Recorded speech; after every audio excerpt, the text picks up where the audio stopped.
नमस्कार। यो हो समाचारमा स्वागत छ। म विक्रम श्रेष्ठ। म दिपेश घिमिरे। सुरु गरौँ अहिलेसम्मका प्रमुख समाचारबाट।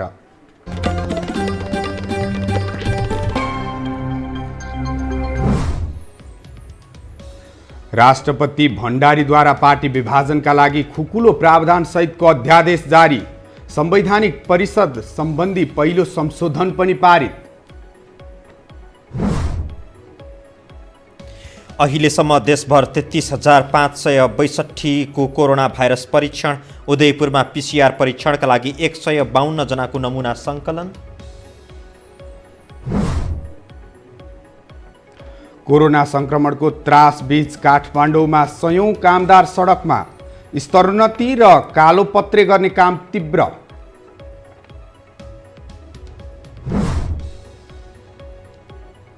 कोरोना भाइरसका कारण अमेरिकामा मृत्यु हुनेको सङ्ख्या 41,000 नाग्यो। सबैभन्दा बढी मृत्यु न्युयोर्क राज्यमा।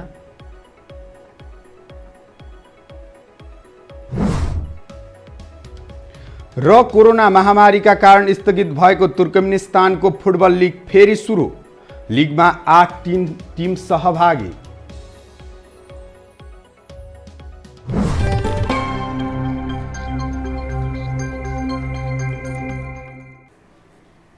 अब समाचार विस्तारमा। राष्ट्रपति विद्यादेवी भण्डारीले सोमबार मन्त्री परिषदले प्रस्ताव गरेको अध्यादेश जारी गर्नुभएको छ। राष्ट्रपति भण्डारीले राजनीतिक दल सम्बन्धी दोस्रो संशोधन अध्यादेश र संवैधानिक परिषद काम, कर्तव्य, अधिकार र कार्यविधि सम्बन्धी पहिलो संशोधन अध्यादेश जारी गर्नुभएको हो। यसअघि प्रधानमन्त्री निवास बालुवाटारमा आज बसेको मन्त्री परिषद बैठकले पार्टी विभाजन गर्न केन्द्रीय समिति वा संसदीय दलमध्ये कुनै एउटामा 40% भए पुग्ने व्यवस्था गर्न अध्यादेश ल्याउने निर्णय गरेको थियो।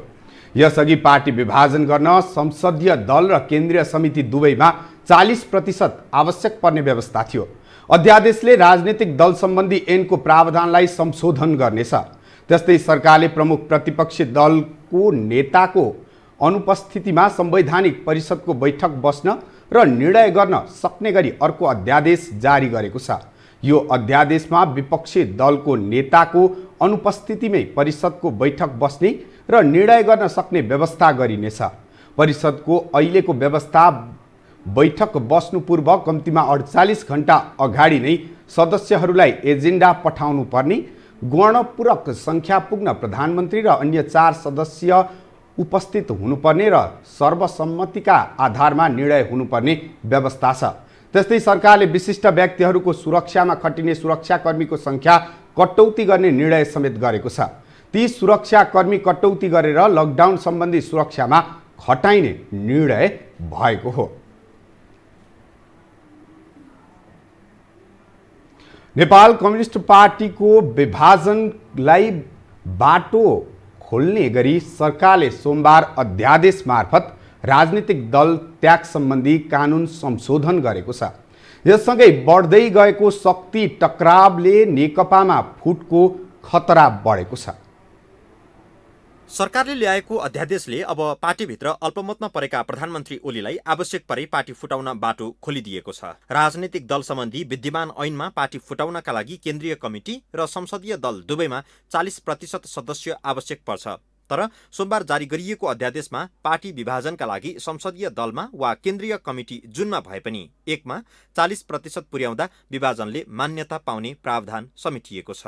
राजनीतिक दल सम्बन्धी ऐन 2073 को परिच्छेद 6 को दल त्याग सम्बन्धी प्रावधान संशोधन गर्दा केन्द्रीय कमिटी र संघीय संसदको संसदीय दलमा भन्ने पदावलीको सट्टामा केन्द्रीय समिति वा संघीय संसदको संसदीय दलमा भनिएको छ। र लाई हटाएर वा प्रयोग गरिएको छ। नेकपाभित्र ओली समूह अल्पमतमा छ। संसदीय दलमा चाहिँ ओली पक्षको पकड बलियो रहेको प्रधानमन्त्री ओलीको मूल्याङ्कन छ। अध्यादेशको यो प्रावधानले अब ओली समूहलाई नेकपाभित्र पार्टी फुटाउन सजिलो भएको छ। अध्यादेश नल्याएको भए पार्टीभित्र 40% नपुर्याउँदासम्म विभाजनले मान्यता पाउन सक्दैन थियो। कार्य समिति र संसदीय दलमा 40% सदस्यहरूले दल चाहिँ फुटाउन खोजेका अवस्थामा दल फुटाउन सक्थे। अब अहिले उहाँले के गरिदिनु भयो यो अध्यादेश मार्फत भने कि चाहिँ नि संसदीय दलमा 40% भए पनि हुन्छ अथवा राजनीतिक दलको कार्यसमितिमा 40% भए पनि दल फुटाउनु पाइन्छ भनेर सजिलो गरिदिनु भयो। अब त्यो सजिलो यो अवस्थामा मैले फेरि भन्छु, म फुटाएर होइन जुटाएर चाहिँ के छ भनेदेखि मुलुकलाई चाहिँ नि हाँक्नुपर्ने प्रधानमन्त्रीले आफू साँच्चीकै उहाँको पार्टीभित्र भित्तामै पुग्नु भएछ कि क्या हो, र उहाँले आफ्नो रक्षा कवचको रूपमा उपयोग गर्नको निमित्त उहाँले यो अध्यादेश ल्याउनु भयो। कोरोनाको महामारीसँग जुधिरहेका बेला सरकारले यस्तो अध्यादेश किन ल्याउनु पर्यो? के प्रधानमन्त्री ओलीले नेकपा फुटाउन चाहेका हुन्? सरकारले ल्याएको अध्यादेशबाट यस्तो प्रश्न उब्जिएको छ। अध्यादेश जारी भए लगत्तै पूर्व माओवादी इतरका बहालवाला केही मन्त्रीहरू पार्टीका अर्का अध्यक्ष प्रचण्ड निवास खुम्बलटार पुगेका छन्। अध्यादेश पारित भएसँगै नेकपाभित्र तरङ्ग उत्पन्न भएको छ। यद्यपि कतिपय नेकपा नेताहरूले भने अल्पमतमा परेका प्रधानमन्त्री ओलीले प्रचण्ड लगायतका नेताहरूलाई तर्साउनका लागि मात्रै यो अस्त्र प्रयोग गरेका हुन सक्ने अनुमान पनि लगाइरहेका छन्। पार्टीभित्र प्रचण्ड, झलनाथ खनाल, माधव कुमार नेपाल र वामदेव गौतम लगायतको भूमिकाप्रति असन्तुष्ट रहँदै आएका प्रधानमन्त्री ओलीले शुक्रबार प्रचण्डसँग लामो छलफल समेत गरेका थिए। सोही छलफलमा प्रधानमन्त्रीले अध्यादेश ल्याउने चेतावनी प्रचण्डलाई दिएका थिए। त्यसैगरी प्रधानमन्त्री ओलीले शनिबार अर्का नेता माधव कुमार नेपालसँग पनि बालुवाटारमा घण्टौं छलफल गरेका थिए।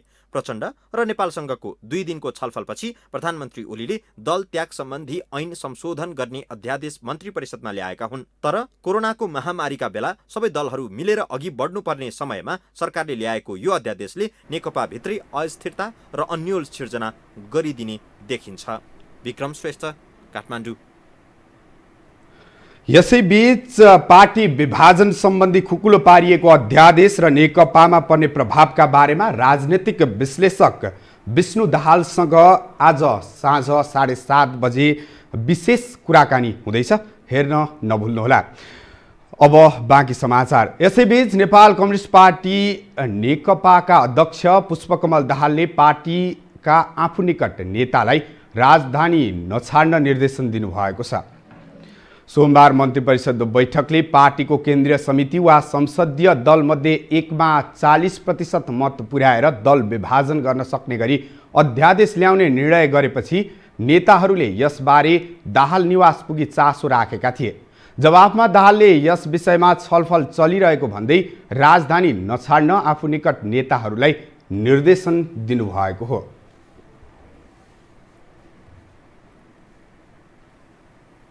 अब बाँकी समाचार। सरकारले आजसम्म देशभरि 33,500 भन्दा बढी कोरोना भाइरसको परीक्षण गरेको छ। स्वास्थ्य तथा जनसङ्ख्या मन्त्रालयको नियमित पत्रकार सम्मेलनमा आजसम्म स्वाब परीक्षण PCR र र्यापिड डायग्नोस्टिक RDT विधिबाट 33,562 नमुना परीक्षण भएको प्रवक्ता डाक्टर विकास देवकोटाले बताउनुभयो। उदयपुरमा PCR परीक्षणका लागि 152 जनाको नमुना सङ्कलन गरिएको छ। उनीहरूको नमुना राष्ट्रिय प्रयोगशाला टेकुमा पठाइएको प्रवक्ता डाक्टर देवकोटाले बताउनुभयो। हिजो उदयपुरमा जम्मा 152 जनामा थप PCR नमुना सङ्कलन भएको छ। उक्त नमुनाहरूको परीक्षण हाल राष्ट्रिय जनस्वास्थ्य प्रयोगशालामा भइरहेको छ। अहिले देशका विभिन्न अस्पतालमा 27 जना उपचाररत रहेका छन्। 4 जना उपचारपछि निको भएर घर फर्किसकेका छन्। सरकारले प्रदेश अनुसार परीक्षण गरिएको तथ्याङ्क पनि सार्वजनिक गरेको छ। सरकारले सार्वजनिक गरेको तथ्याङ्क अनुसार सुदूरपश्चिम प्रदेशमा RDT विधिबाट सबैभन्दा बढी परीक्षण भएका छन्। अहिले देशभरि 5,936 जना क्वारेन्टाइनमा रहेका छन् भने 111 जना आइसोलेसनमा रहेको मन्त्रालयले जनाएको छ। काठमाडौँ महानगरपालिकाले भारत तथा तेस्रो मुलुकबाट आएर महानगरभित्र बसोबास गरिरहेका नागरिकहरूको कोरोना परीक्षणलाई तीव्रता दिएको छ। महानगरभित्र बसोबास गरिरहेका विदेशबाट आएका नेपाली नागरिक वा विदेशी नागरिकहरूको र्यापिड डायग्नोस्टिक RDT विधिबाट परीक्षण थालिएको हो। आज महानगरले वडा नम्बर 6, 7, 8 र 9 मा परीक्षण गरेको छ। 200 जनाको परीक्षण गर्ने लक्ष्यसहित 100 वडाहरूमा परीक्षण थालिएको महानगर प्रमुख विद्यासुन्दर साक्यले बताउनुभयो। सम्म झन्डै 650 को हाराहारीमा हामीले टेस्ट गराइसकेका छौँ भने आज त्यति 200 जनाको हामीले लक्ष्य राखेर काम गरिरहेका छौँ। यति गरेर पनि कसैको छुटेको छ भने फेरि अर्को वडामा गरेर त्यहाँ पनि उहाँहरूले परीक्षण गराउन सक्नुहुनेछ।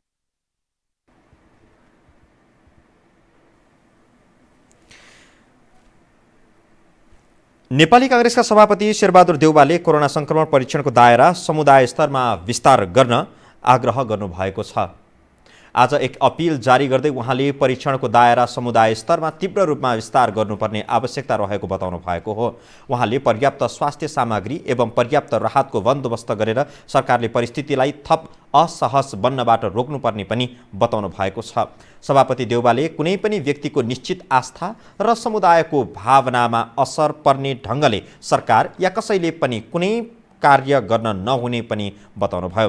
चुनौतीपूर्ण घडीमा अनेक समुदाय, विभिन्न धर्मावलम्बी, सबै जाति, वर्ग र क्षेत्रलाई संयम रहन र आपसी एकताका लागि देउवाले अपिलमा उल्लेख गर्नुभएको छ।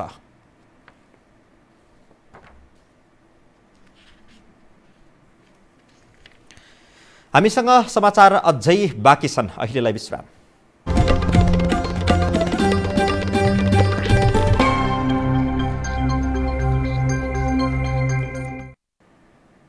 विश्रामपछि स्वागत छ। अब बाँकी प्रसङ्ग। लकडाउनका कारण अहिले धेरै विकास निर्माणका काम प्राय ठप्प छन्। राष्ट्रिय गौरवका आयोजना समेत बन्द भएको अवस्थामा काठमाडौँका सडक स्तरोन्नति र कालोपत्रे गर्ने कार्यलाई अघि बढाइएको छ। यो दृश्य हो काठमाडौँको न्यू रोड गेट नजिकैको। यहाँ धमाधम सडक कालोपत्रे गरिँदैछ। 3-4वटा लोडर, टिप्पर र अन्य इक्विपमेन्ट परिचालन गरी दर्जनौं कामदार खटिरहेका छन्। सडक निर्माणमा खटिएका यी कर्मचारी, सडक प्राविधिक तथा अपरेटरका साथै अन्य कामदारहरू चर्को घामको कुनै प्रभाव नगरी काम गरिरहेका छन्। लकडाउनमा सडक खाली भएको मौका छोपी सडक स्तरोन्नति गर्न व्यस्त बनेका हुन्। यसैगरी अहिले काठमाडौँका थुप्रै मुख्य तथा सहायक सडकहरूमा कालोपत्रे भइरहेको छ। लकडाउन हुनु पूर्व टेन्डर भएर निर्माण चरणमा पुगेका सडक मर्मतको कामलाई निरन्तरता दिएको सडक विभागले जनाएको छ। कालीमाटी, त्रिपुरेश्वर, सुन्धारा, जमल, लैनचौर लगायतका क्षेत्रमा कालोपत्रेको योजना अघि बढाइएको छ। यो पार्टमा चाहिँ हामीले हिजो थापाथलीदेखि त्रिपुरेश्वरसम्म सकायो। अनि त्रिपुरेश्वरदेखि सुन्धारासम्म चाहिँ अस्ति सिजिङ पिनको सवारीको बेलामा चाहिँ भइसकेको काम भइसकेको थियो। त्योसँगै कन्टिन्यू गर्दै अब हामी लैनचौरसम्म, त्यसपछि लाजिम पार्टमा अलिकति बिग्रेको सेक्सन छ, थोरै त्यो पार्टमा गर्छौँ। सडक कालोपत्रे गरिसकेपछि रोड मार्किङको काम पनि सँगै हुने विभागले जनाएको छ। त्यो चाहिँ अब हामी ओभरले सकिसके पछाडि रोड मार्किङ पनि लगत्तै भइहाल्छ। त्यो काम गर्नलाई पनि हामीले रातिमै गर्ने गर्थ्यौँ। अनि सेट हुनु पनि नपाउने, रङ लाउने बित्तिकै गाडी कुद्ने, गाडीलाई रोक्न नसकिने हुँदाखेरि टिकाउ नहुने अथवा त्यसको पर्फर्मेन्स जति हो त्यति नआउने गरिरहेको थियो। अब अहिले चाहिँ सवारी साधन एकदम न्यून छ। अब दिउँसोमा पनि गर्न सकिन्छ, एकदम सहज छ। कालोपत्रे गरिएपछि सडकमा भएको खाल्डाखुल्डी पुरिएका छन् भने सडक सफा, चिल्ला र चिटिक्क देखिएका छन्। सम्बन्धित विभाग वा मन्त्रालयको नेतृत्व सम्हालेका व्यक्ति वा समूहले चासो देखाएमा चुनौतीका बीच पनि योजना ल्याउन सकेमा परिणाम देखाउन सकिन्छ भन्ने यो गतिलो उदाहरण हो। दर्शकवृन्द, लकडाउनको समयको सदुपयोग गर्दै अहिले काठमाडौँका सडक रेखाङ्कन गर्ने कामसँगै कालोपत्रे गर्ने काम पनि धमाधम भइरहेको छ। क्यामेरा पर्सन सञ्जय घिमिरेको साथमा सम्वेक बस्नेत, काठमाडौँ। अब अन्तर्राष्ट्रिय समाचार।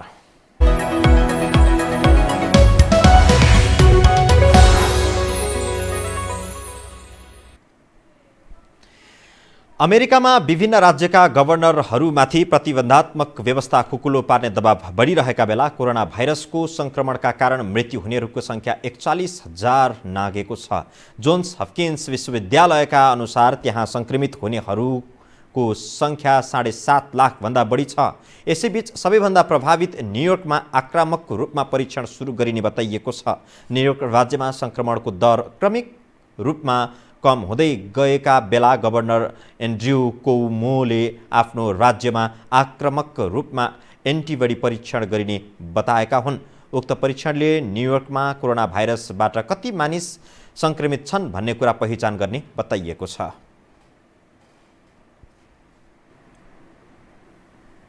अब खेल समाचार।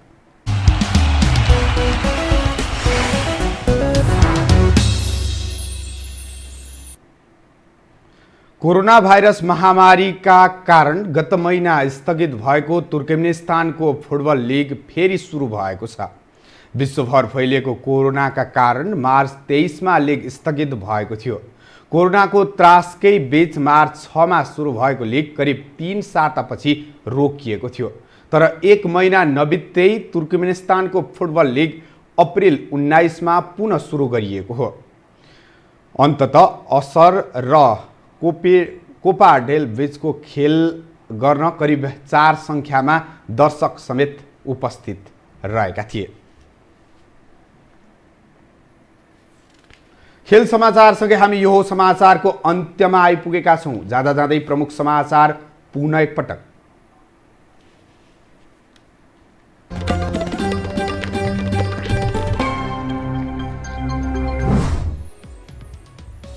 राष्ट्रपति भण्डारीद्वारा पार्टी विभाजनका लागि खुकुलो प्रावधान सहितको अध्यादेश जारी। संवैधानिक परिषद सम्बन्धी पहिलो संशोधन पनि पारित। अहिलेसम्म देशभर 33,562 को कोरोना भाइरस परीक्षण, उदयपुरमा PCR परीक्षणका लागि 152 जनाको नमुना सङ्कलन। कोरोना संक्रमणको त्रासबीच काठमाडौँमा सयौं कामदार सडकमा। स्तरोन्नति र कालोपत्र गर्न काम तीव्र।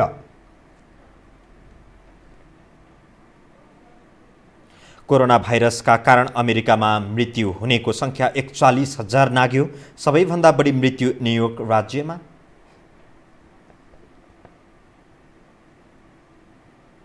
र कोरोना महामारीका कारण स्थगित भएको तुर्कमेनिस्तानको फुटबल लिग फेरि सुरु। लिगमा 8 टिम सहभागी।